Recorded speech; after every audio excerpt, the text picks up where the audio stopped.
баъзе инсонҳо ҳамчун лидер тавлид меёбанду баъзе дигар лидериро меомӯзанд. имрӯз ба лидерони тавлидшудаи футболӣ менигарем. футболбозоне ки дар майдон ва берун аз он ҳам нафари таъсирбахш буданд. аз бозингари ҷавонтарин Ҷуд Беллингем шурӯъ мекунем.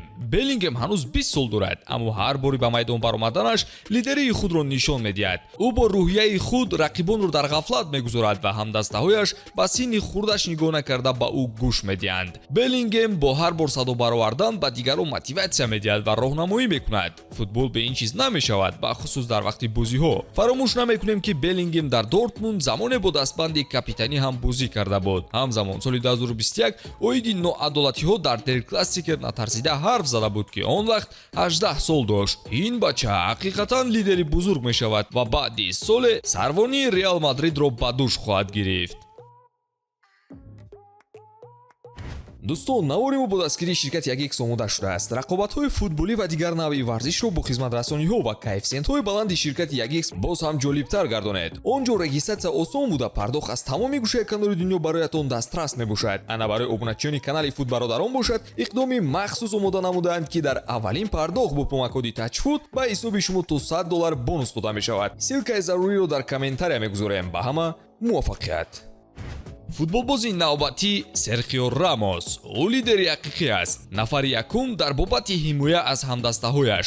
ӯ ягон маротиба ба ноҳурматӣ нисбати ҳамдастаҳояш иҷоза намедиҳад. ягон бор. болои ин Рамос ҳамеша риск мекунад. ҳатто ҷонашро дар хатар гузошта дастаашро наҷот медиҳад. ҳамин чизро аз лидерон талаб ҳам мекунанд. акнун ҳайрон намешавем ки чаро ӯ 6 сол яке аз дастаҳои бузургро капитанӣ мекард. акнун кадом ҳимоятгари испанӣ табиатан лидер буд? Серхио Рамос ё Карлос Пуйол? пуйол аз мактаби кӯҳнаи Барселона мебошад ки дисциплина ва талоши хоси худро мекард. ӯ сарвоне буд ки ба дигар ҳамдастаҳояш иҷозаи сархуширо баъди голҳо намедод. тамоми талошашро мекард ки дигар бозингарон танҳо бозиро фикр кунанд. ҳунари ҳимоявияш ҳам олиҷаноб буд. барои ҳамин ӯро давоми 10 солаи гузашта капитани даста карда буданд. ӯ на танҳо беҳтарин капитани Барселона дониста мешавад, балки беҳтарин дар таърихи футболи муосир. ба назар чунин мерасад ки аслан ҳимоятгарон капитани намунавӣ шуда метавонанд. зеро нафари навбатиам дар ҳимояи марказӣ бозӣ мекард ки исмаш Ҷон Терри мебошад. мухлисони Челси ӯро беҳуда капитан, лидер ва легенда намехонанд, чунки дар ҳақиқат ӯ ба ин гуфтаҳо сазовор мебошад. беҳтарин капитани Челси ки давоми 13 сол ин вазифаро ба дӯш гирифта буд. Мауриньо аниқ дар ин бача чизеро диду дар синни 24-солагиаш капитан таъин намуд. дар 26-солагӣ бошад ӯ аллакай капитани мунтахаби Англия гашт. соли 2010 бо сабабҳои муҷаррои доштааш ӯро аз капитанӣ гирифтанд, вале ин чиз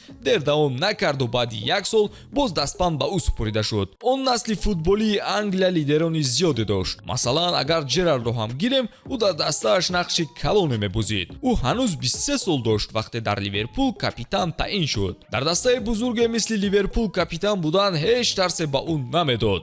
Ҷерард давоми 12 сол дастаро сарвонӣ кард ки дар таърихи бошгоҳ номашро навиштааст. Ҷерард ҳамеша бо дигарон бо эҳтиром муносибат мекарду дар ҷавоб ҳам ҳамин чизро медид. дар Истанбул кори кардааш дар ёдатон ҳаст? ҳунараш чунон зебо буд ки ӯро беҳтарин бозингари он шом эълон карда буданд. ҳамин хислатҳоро мухлисон аз капитанҳои худ интизор мебошанд. мустақил ва худбовар.